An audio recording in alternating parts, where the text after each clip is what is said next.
So, we're gonna explore the Emoji Cat Wiki. Okay, let's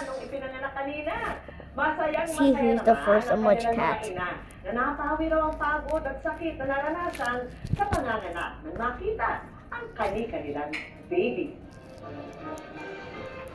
Happy kasi nandito si sobrang saya po. Sana happy po siya. Anong lumabas na po. Nawala po yung sakit ng nararamdaman. Kaya please put this on your Kapalit po. Sana po maging mabait po. Saka po sinunod sa magulang. Saka po makadiyos po. Maituturing na mapayapa ang pagdiriwang ng bagong taon ayon sa pambansang pulisya. Sa kabila yan ng mga naitalang kaso ng indiscriminate firing at nasugatan dahil sa paputok at ligaw na bala. Nakatutok si June Veneracion. It's what that's what Boxy Joe says, like 20 to 50% off absolutely everything store-wide. It's Okay. It's what you make it. So, ang nagawin ko sa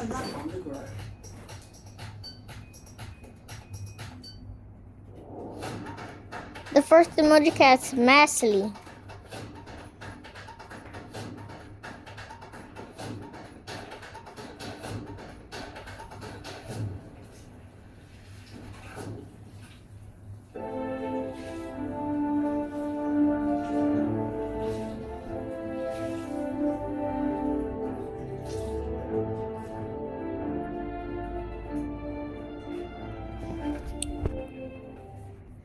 Okay.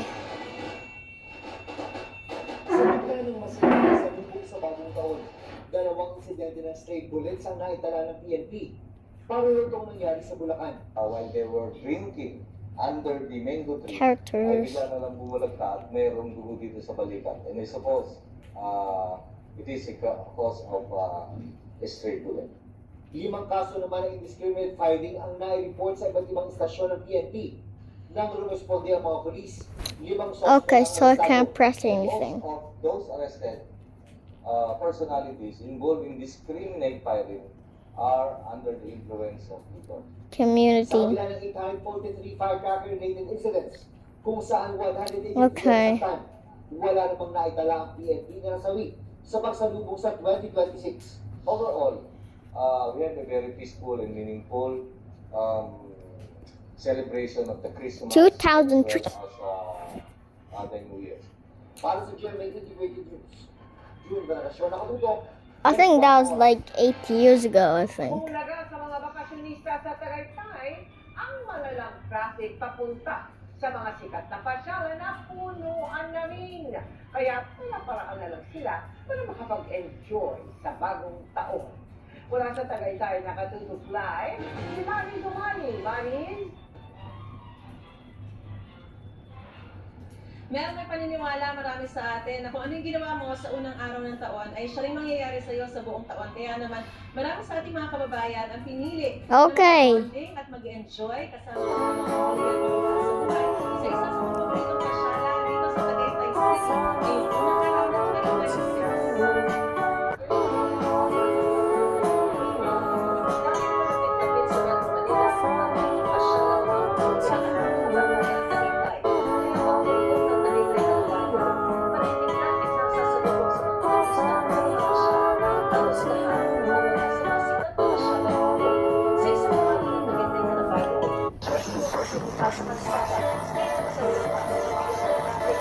LMAO.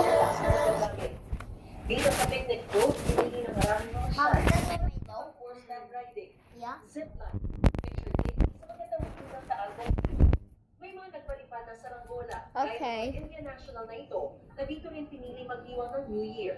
It's my That was actually fun. India. This is named Basant Panchami in March. That's why I'm So- from here in Philippines. Because Tagaytay is a very good place, very good nature, very good na place here.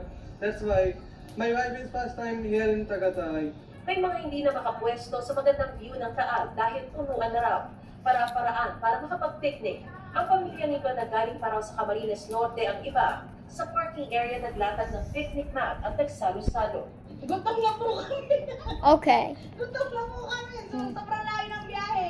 Hindi na po kinaya sa taas. Every year po talaga nagbabakasyon po kami kahit saan pong lugar.